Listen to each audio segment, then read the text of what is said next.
Meus queridos, boa noite. Nós estamos aqui mais uma vez para juntos meditarmos na palavra do Senhor. E conforme eu já falei para vocês, nós estamos trabalhando esse ano a temática na CIB, Unidade na Diversidade. E o texto de Atos, capítulo 2, a partir do verso 42 até o versículo 47, é um texto que nós precisamos meditar, porque, afinal de contas, faz parte da história da igreja essa passagem bíblica. E nós, para entendermos o que é unidade, nós precisamos fazer a leitura desse texto e meditar para sabermos o que aconteceu na vida da igreja inicialmente, quando o Espírito Santo de Deus desceu sobre ela e transformou a sua vida. Nós estaremos fazendo a leitura não a partir do versículo 42, mas eu quero voltar um pouquinho ao versículo 41, só para que nós possamos entender melhor aquilo que o texto diz. Acompanhem comigo. O texto diz assim: os que aceitaram a mensagem foram batizados e naquele dia houve um acréscimo de cerca de 3.000 pessoas. Isso depois da pregação de Pedro. É isso que o texto está falando. E agora o texto vai dizer como é que essas pessoas viviam depois que elas foram acrescentadas à igreja. O texto diz assim: eles se dedicavam ao ensino dos apóstolos e à comunhão e ao partir do pão e às orações. Todos estavam cheios de temor e muitas maravilhas e sinais eram feitos pelos apóstolos. Todos os que criam mantinham-se unidos e tinham tudo em comum. Vendendo suas propriedades e bens, distribuíam a cada um conforme a sua necessidade. Todos os dias continuavam a reunir-se no pátio do templo, partiam um pão em suas casas e juntos participavam das refeições com alegria e sinceridade de coração, louvando a Deus e tendo a simpatia de todo o povo. E o Senhor lhes acrescentava todos os dias os que iam sendo salvos. Esse é um texto muito conhecido por nós, muito meditado. E eu percebo que muita gente que faz parte da igreja olha para esse texto e de alguma forma tem uma certa inspiração. Olha para a igreja de hoje e pensa que a igreja poderia ser dessa forma que o texto descreve. Mas muitas vezes é desanimador saber que nós estamos tão distantes daquilo que a Bíblia descreve como igreja de Cristo, que foi impactada pelo Evangelho. Antes de nós continuarmos, eu quero lembrar aquilo que eu já falei para vocês em dias anteriores. Eu falava semana passada sobre uma oração que Jesus Cristo fez no capítulo 17 de João. Uma oração que ele fez pela igreja. E eu queria que nós lêssemos aqui. A partir do verso 20 até o verso 22, Jesus Cristo diz assim: minha oração não é apenas por eles, rogo também por aqueles que crerão em mim, por meio da mensagem deles, para que todos sejam um, Pai, como tu estás em mim e eu em ti.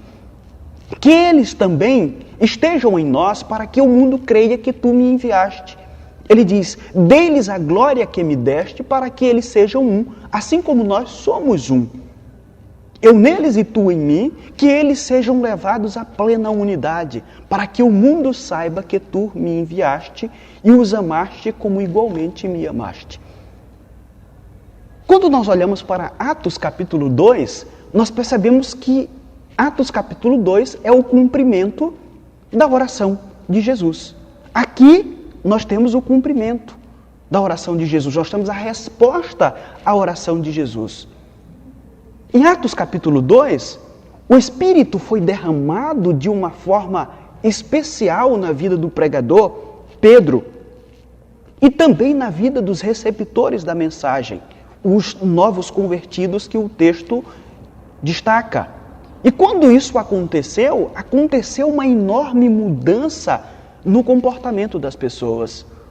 Eu digo enorme mudança no comportamento das pessoas porque o homem, por natureza, tem a inimizade, a falta de amor ao próximo como um padrão para a sua vida, como um padrão para o seu ego. Todavia, o Espírito tem o poder, ou só o Espírito tem o poder de reatar os relacionamentos quebrados. E aqui nós temos isso diante de nós. E eu espero Sinceramente, eu espero que esta passagem faça uma enorme diferença em nossas vidas esta noite. Eu espero que ela faça aquilo que aconteceu na vida dos primeiros convertidos, para que assim o nome do Senhor seja glorificado em nossas vidas. Quando a gente olha para esse texto, a gente aprende uma verdade crucial. E a verdade crucial é: a unidade da igreja é gerada pelo Espírito Santo através do testemunho genuíno do Evangelho. O Espírito Santo é que opera a unidade, mas o Espírito Santo age através do ensino da palavra. Foi isso que aconteceu anteriormente com a pregação que o apóstolo Pedro fez. Cheio do Espírito Santo de Deus, e o Espírito tomou conta daquelas pessoas e operou na vida delas. E aqui eu quero considerar alguns fatos para que nós possamos aprender aquilo que o texto aborda esta noite. O primeiro fato que eu destaco é: a unidade foi gerada porque houve uma conversão genuína. O versículo 41, o versículo 42 e o versículo 43 deixam isso muito claro para nós. Estes versos nos mostram que as características de uma igreja ou da igreja de Cristo é ressaltada através de um fato. Havia uma disposição constante para aprender mais sobre a pessoa de Cristo através dos apóstolos. É isso que Lucas nos fala quando ele relata essa história. Os ensinos dos apóstolos eram os ensinos aprendidos nos 3 anos de ministério de Jesus. Aquelas pessoas conviveram com Jesus. São esses destaques que os evangelhos falam. Eles estavam convivendo com Jesus e aprendiam o tempo todo, inclusive à noite. O ensino dos apóstolos é aquilo que os apóstolos aprenderam acerca da pessoa de Cristo. Não era algo que surgiu deles. Essa compreensão que nós temos do texto. Em seguida, Lucas narra a comunhão entre os crentes. Ao que tudo indica, os novos convertidos faziam refeições fraternais. Esses novos convertidos realizavam a ceia e também participavam de orações em conjunto. O termo doutrina que aparece no texto, que é destacado por Lucas, demonstra que o aprendizado dessa jovem igreja não era um aprendizado passivo, era um aprendizado ativo. Havia persistência em ouvir os apóstolos, enquanto os apóstolos estavam ensinando acerca da pessoa de Cristo. Aqui eu queria fazer uma citação de um comentarista bíblico famoso chamado William Barclay.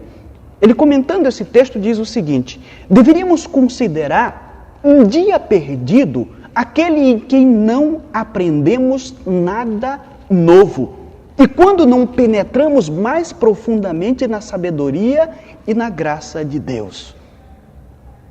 Existem cristãos que passam o dia todo, entra dia e sai dia, e essa pessoa não aprende nada de novo acerca da pessoa de Cristo. É isso que Barclay está dizendo. É um dia perdido quando você acorda, passa o dia todo e dorme e não aprende nada sobre a pessoa de Cristo. A minha principal motivação para pregar é porque eu aprendo. Eu aprendo um pouco mais do que eu sabia antes. Quando eu escolho uma passagem bíblica para pregar, eu aprendo mais sobre ela do que as leituras que eu faço diariamente. Texto bíblico pregado é um texto em que nós nos aprofundamos diferentemente das nossas leituras diárias. E isso acontece com o pregador. Um cristão que não tem o prazer em perseverar todos os dias no aprendizado das Escrituras não fará nenhuma diferença a esse mundo. Inclusive, ele está demonstrando que não é uma pessoa verdadeiramente convertida, porque não tem prazer na lei do Senhor.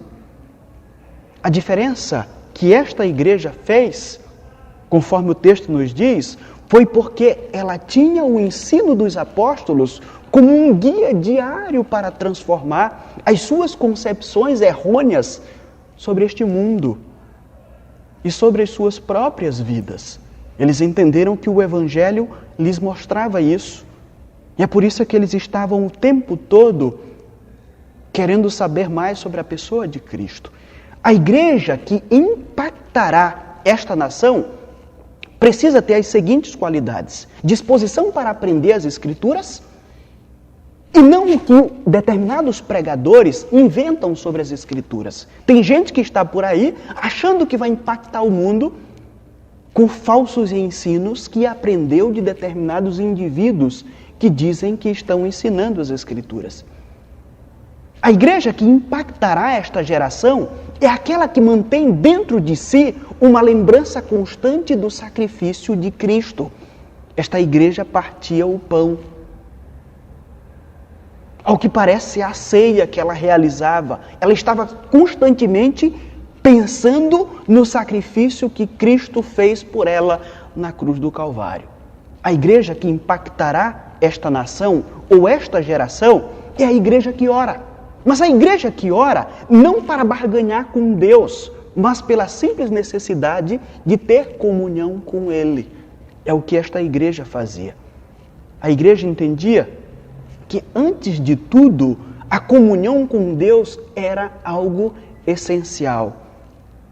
O mundo só poderia ser vencido se Deus fosse o tudo dessa igreja. É isso que o texto nos mostra. O versículo 43 nos mostra outra qualidade desta igreja: a reverência. A reverência. O temor descrito aqui no texto é um temor reverencial. Os cristãos conseguiram compreender que a reverência não era para ser vivida apenas em locais sagrados. Pois se o mundo que vivemos é o mundo de Deus, então onde quer que nós estejamos, nós estamos no templo de Deus. E o nosso próprio corpo é o templo de Deus. Por isso a igreja vivia de forma reverencial. Isso também impactava a vida da igreja. E por fim, Lucas nos diz aí que Deus operava o tempo todo na vida daqueles homens e mulheres. Além de outros fatores, nós precisamos considerar. Esta declaração nos mostra o quanto a atuação de Deus na vida daqueles homens que se renderam era dinâmica. Era uma atuação dinâmica, não era engessada com pressupostos humanos. Era Deus que agia. Deus operava maravilhas, o texto diz. Uma igreja que vive fundamentada nas Escrituras, praticando todos os ensinamentos das Escrituras, pode ter certeza que Deus agirá. Tudo que o texto bíblico descreve sobre esta igreja aconteceu porque aconteceu uma conversão genuína. Tem muitos crentes que querem mudar as suas igrejas locais, mas eles não são verdadeiramente crentes. Eles não vão impactar a nada, nem a igreja local, nem as suas famílias e nem o mundo, porque ainda não foram verdadeiramente convertidos a Cristo. A igreja que impactou o mundo foi a igreja que foi verdadeiramente convertida por Cristo. O segundo destaque que nós fazemos sobre esse texto é o seguinte: a unidade gerada pela conversão genuína resultou em cuidado mútuo. Quando há conversão verdadeira, há um cuidado especial pela vida do outro. O versículo 44 narra uma cena que reflete uma beleza sem igual. O texto diz: todos os que criam mantinham-se unidos e tinham tudo em comum. É dito que o socialista William Morris, um socialista inglês, que todas as vezes que ele via um porre na rua, ele sentia que ele era responsável socialmente por aquele homem. Os socialistas de hoje colocam a culpa na sociedade. Eles não são os responsáveis. Se eles veem um mendigo, o responsável é a sociedade. Já a igreja coloca a culpa apenas no próprio mendigo e por aí vai. E se fosse possível, ela enviaria logo esse mendigo para o inferno, porque afinal de contas, tem crente que pensa que existem pessoas que não têm mais chance de serem salvas. E é assim que o nosso mundo está. O versículo 45 diz assim: vendendo suas propriedades e bens, distribuíam a cada um conforme a sua necessidade. O comentário Moody, comentando esta passagem, diz assim: o amor cristão manifestou-se num programa social de assistência material aos pobres. Os membros mais ricos, literalmente o texto diz assim, vendiam de tempos em tempos as suas propriedades e distribuíam conforme a necessidade dos mais pobres. Quando aprendemos o Evangelho em sua essência e mantemos um relacionamento íntimo com Deus por meio da oração, não suportamos ter muito, enquanto outros têm tão pouco ou até mesmo nada. Foi isso que aconteceu com a vida daqueles crentes. Eles percebiam que agora em Cristo eram responsáveis pelo bem-estar dos seus irmãos. Isso só foi possível através da atuação do Evangelho na vida deles. Isso só foi possível porque o Espírito Santo de Deus passou a habitar na vida deles. Porque de nossa própria natureza nós não somos capazes de nos preocuparmos com os outros. De nossa própria natureza nós somos egoístas o tempo todo. Nós queremos viver neste mundo como se as coisas girassem em torno de nós. É importante frisar também aqui que esta passagem é descritiva. Ela está falando aquilo que aconteceu com a igreja e, mais especificamente, ela se refere ao contexto cristão. Era uma atitude da igreja para com a igreja. Por exemplo, Paulo vai dizer o seguinte mais tarde: e não nos cansemos de fazer o bem, pois no tempo próprio colheremos, se não desanimarmos. Ele prossegue e diz: portanto, enquanto temos oportunidade, façamos o bem a todos, especialmente aos da família da fé. Isso está registrado em Gálatas capítulo 6, versículo 9 e versículo 10. A igreja entendia que deveria se ocupar com os outros, a começar dos próprios cristãos.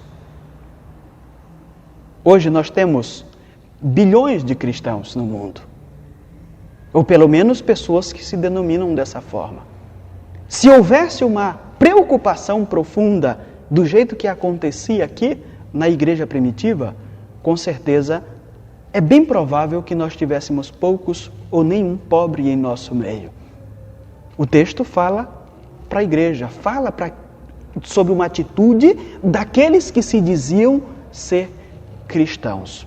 Um outro destaque que eu coloco aqui, nós precisamos fazer, é o seguinte: é bem provável que os membros mais ricos da igreja tenham tomado essa decisão de ajudar dessa forma, porque pensavam que Jesus Cristo retornaria logo. É bem provável que este seja um dos impulsos que eles têm para ajudar os necessitados também.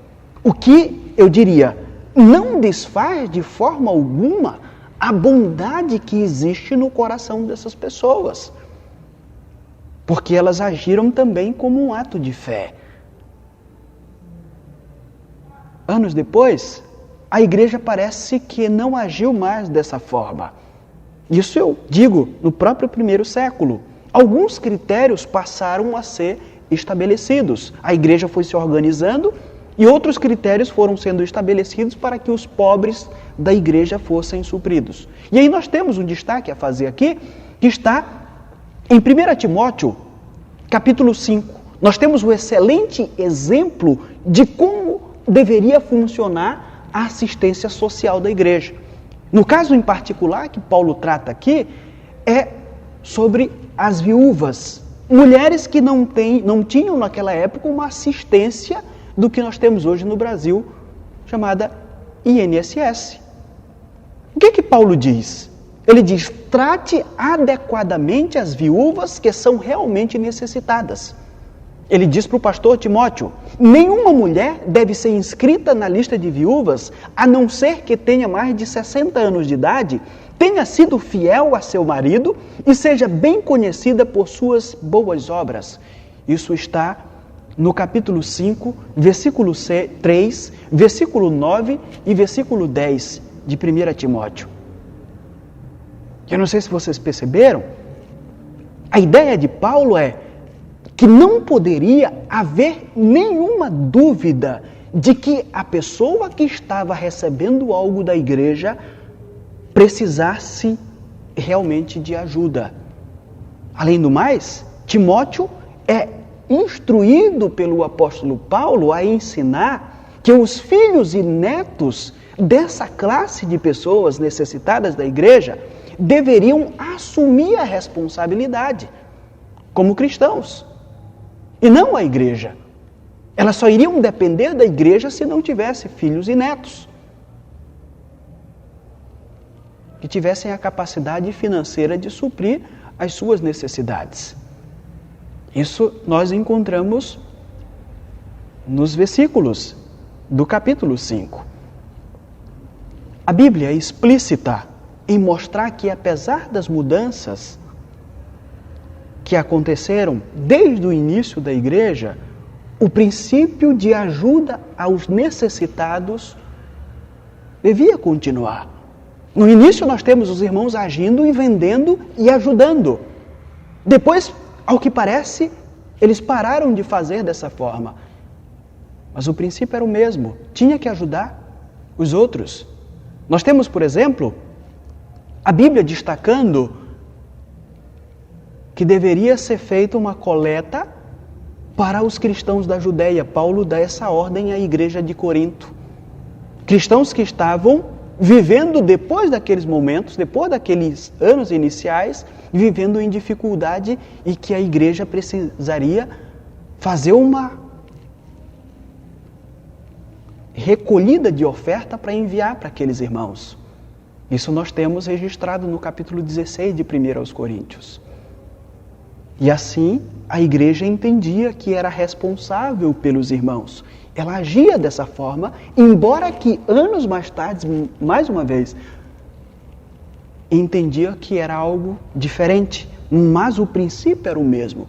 Quem foi transformado pelo Evangelho é impactado pelo Evangelho e continua tendo um sentimento de cuidado mútuo, de assistência àqueles que necessitam, que vivem dentro de sua comunidade cristã.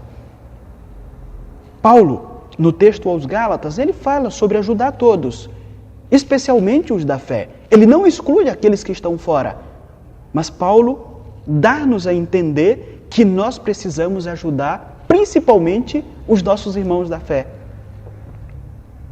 E nós precisamos ajudar principalmente aqueles que nós temos certeza que, de fato, são necessitados. Eles deveriam fazer isso não porque isso tinha a ver com uma ideologia, mas porque a atuação do Espírito Santo na vida dos irmãos impulsionou a igreja a se ocupar com o próximo, a ter um cuidado mútuo. E por último, nós destacamos que a unidade gerada pela conversão genuína resultou em anseio por comunhão constante. Isso nós percebemos do versículo 46 até o versículo 47. Observe na sua Bíblia aí, o versículo 46 descreve a disposição dos cristãos em reunirem-se constantemente. O templo era o local das reuniões desses cristãos, dessa igreja incipiente, em sua forma inicial. Os crentes dessa igreja eram judeus e não viam ainda, até esse momento, a necessidade de se desvincularem do judaísmo. Por isso eles estavam se reunindo no templo. No entanto, pouco tempo depois, a igreja e os próprios judeus, me refiro aos judeus do judaísmo, perceberam que não era possível essa convivência continuar.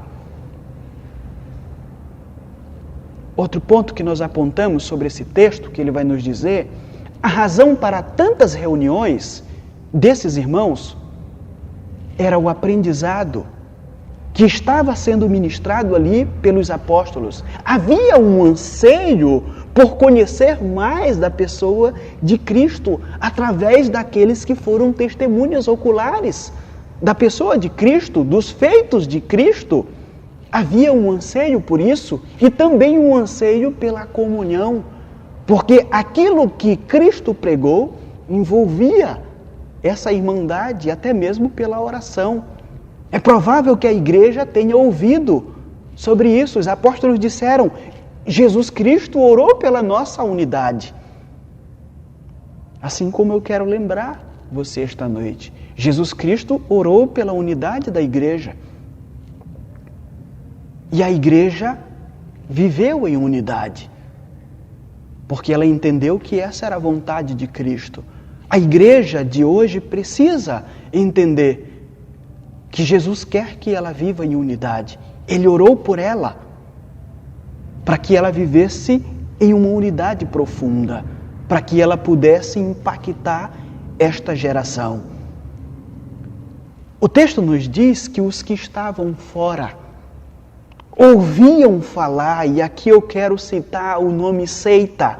Os que estavam fora ouviam falar da nova seita que surgiu em Jerusalém, chamada O Caminho. Esse era o nome da igreja naquela época. Mas apesar de ser uma seita para o judaísmo, aquelas pessoas tinham um prazer genuíno de aprender sobre o seu fundador, Jesus Cristo.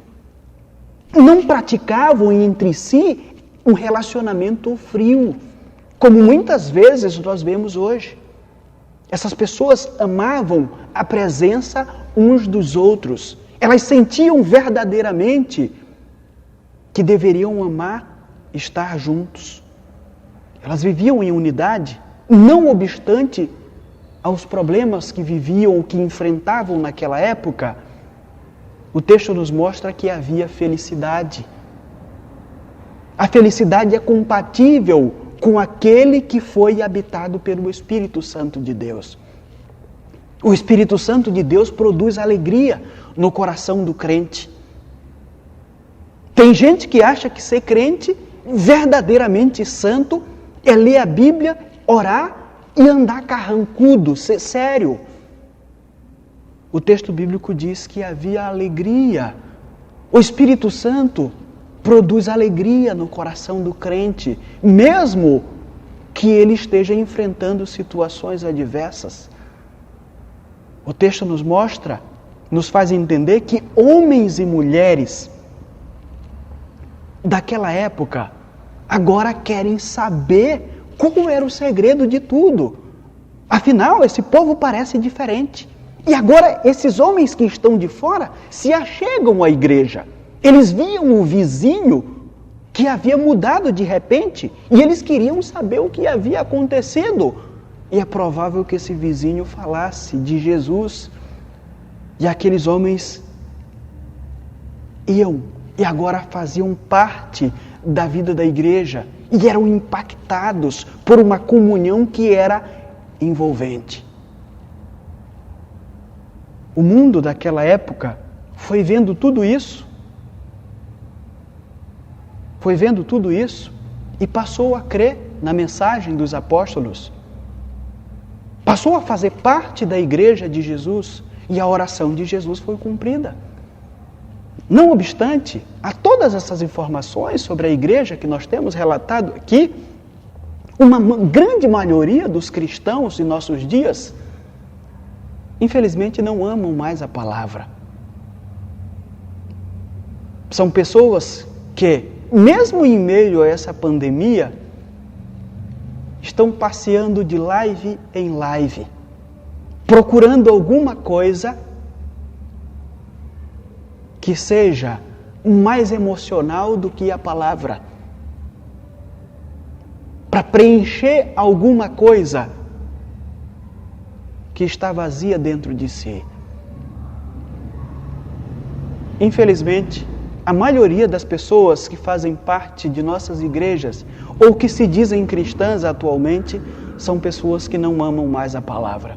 A igreja que impactou o mundo ao longo de toda a história e fez com que o Evangelho chegasse até nós e transformasse as nossas vidas, era uma igreja da palavra. Era a igreja que aprendia com os apóstolos acerca da pessoa de Jesus Cristo.